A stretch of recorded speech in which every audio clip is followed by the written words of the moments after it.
simplest of the methods for factorisation. The simplest method, which is the common factor method, this is the first thing that when you're given a quadratic expression and you're asked to factorise it, this is the thing that you should be asking yourself. Does it have a common factor? Let's give you some examples how to factorise using common factors. Okay, number one.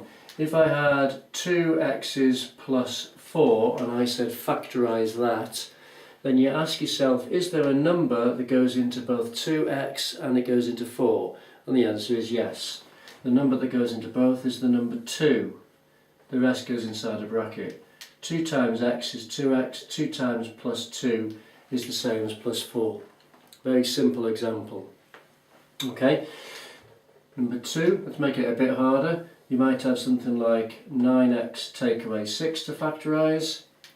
This time the common factor is the number 3. 3 goes into 9, 3 goes into 6. Take the 3 out as a common factor.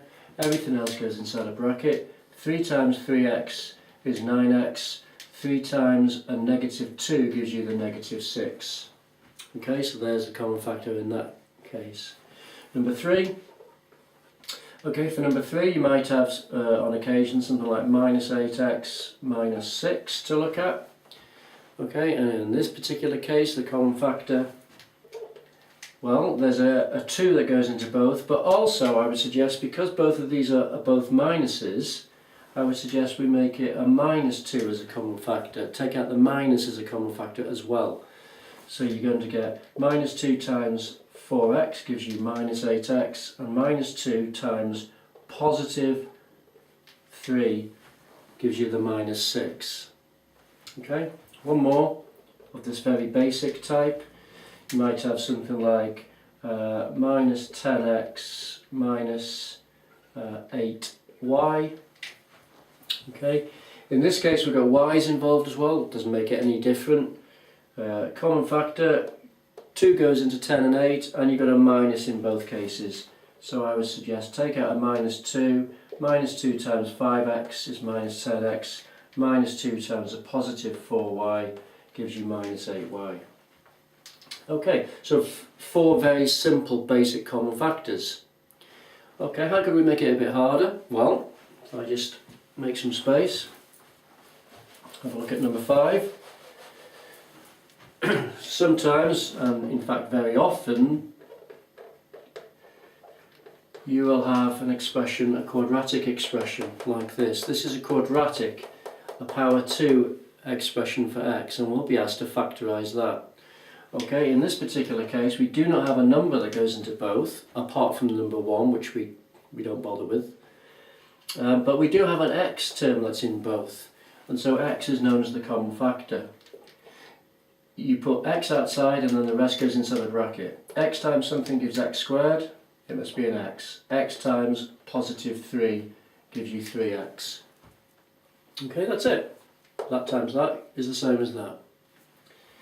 Okay, number 6, you might have x squared minus 5x to factorise. Once again, there's an x in both terms, so therefore we can take out an x as a common factor, and x minus 5 inside the bracket. X times x is x squared, x times minus 5 is minus 5x. Okay, they get a bit harder. Sometimes they will give you one like this to factorise. Now just be careful when you've got one like this, because on this occasion not only is there an x in both terms, which you can take out as a common factor, but you'll also see that the number 2 goes into both terms. So the common factor is 2x, not just x, not just 2. Okay, so 2x times something gives you 2x squared, it must be an x. 2x times something gives you plus 8x, it must be a positive 4. Like so. If you only took the 2 out as a common factor, or only took the x out as a common factor, and worked it out from there, you would get something which is a partial factorisation, which is sort of like half right. It's like cancelling down a fraction halfway, say 4/8 cancelling it down to 2/4. You haven't cancelled it all the way to a half, so it would be a partial factorisation and you get half marks for it. So if I do number 8, something like 18x minus 12x squared, something like that. If we're going to factorise that, well, there's an x in both terms, take out the x, and I can see the number, the biggest number that goes into 18 and it goes into 12 is the number 6, so you should be taking out 6x. The rest goes inside a bracket. 6x times 3 gives you 18x, 6x times a negative 2x gives you minus 12x squared. Okay, number 9, something like this is also very common, and this tests your knowledge of laws of indices. So you might have something like x cubed y squared plus y squared x to the 5. Okay, like so. And in this particular case, looking at this, I can see you've got, well, a y squared is in both terms, so I can take out a y squared as a common factor. I can see this is x times x times x, which is x cubed, and that there is x times x times x times x times x, x to the 5. So there's an x times x times x in both terms, which is x to the power 3. So I can actually take out x cubed y squared as a common factor. This thing times something gives you that, well, it's just the number 1. That times 1 gives you all of that. This thing times something gives you a positive y squared x to the 5. Well, it must be a positive. We've already got the y squared there, so I don't need to times it by any more y's. But I need x cubed times something to give the x to the 5. It must be x to the power 2. So if you now multiply that by that, the x squared x to the 3 gives you x to the 5, and you've already got the y squared there. Okay, that's a very common type of question. I think we should practice a couple more of these laws of indices ones. Okay, make some more space. Okay, number 10. How about 4x squared y to the 5 take away 2x y to the 4, like so. Okay, if you're going to factorise that, well, in this particular case there's a common factor of 2 which is in both terms, so that must go down. Then look at the x terms. This is x to the 2, that's x to the 1. If you want to put a 1 there, you can do. Don't need it, but you can do. Okay, looking at that, that means that there's an x in both terms. This is x times x, and that's x. So there's an x in both terms, so I'll write down an x as a common factor. Looking at the y's, this is y to the 5, y times y times y times y times y. That's y to the 4, y times y times y times y. That means there's a y to the power 4 in both terms. Okay, or y times y times y times y in both terms. So that's the common factor. Okay, something times something gives you that. Well, 2 times, you must have a 2 to give you the 4. X times something gives x squared, you need another x. And then y to the 4 times something gives you y to the 5, you need another y. Okay, that times something gives you this, well, you need a negative.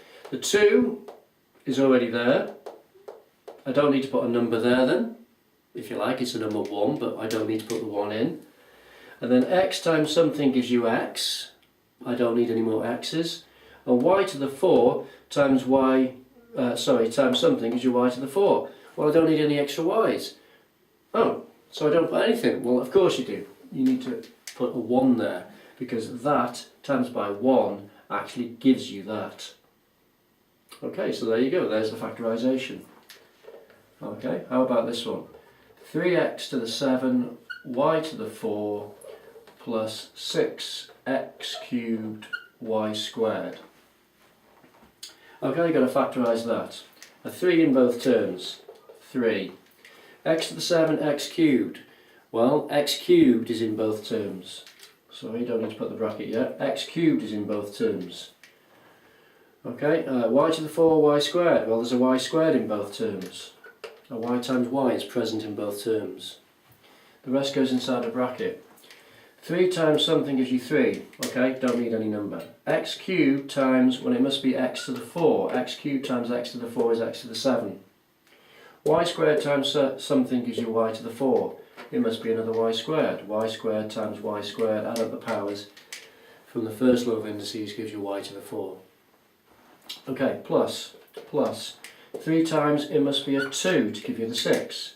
X cubed, well, it's already x cubed, so I don't need to add any more x's. Y squared, it's already y squared. I don't need to add any more y's. There you go, there's the factorisation complete.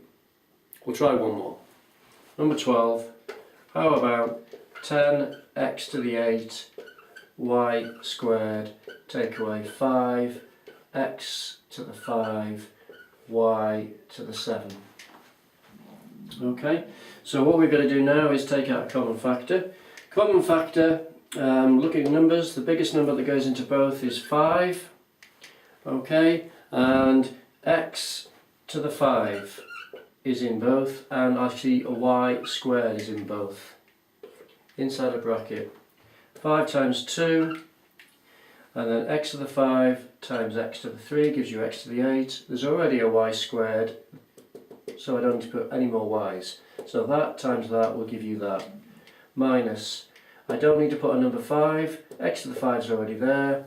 Y squared times y to the 5, that times that will give you that. So that times that will give you that. And then you go. That's the end of this video. Thank you.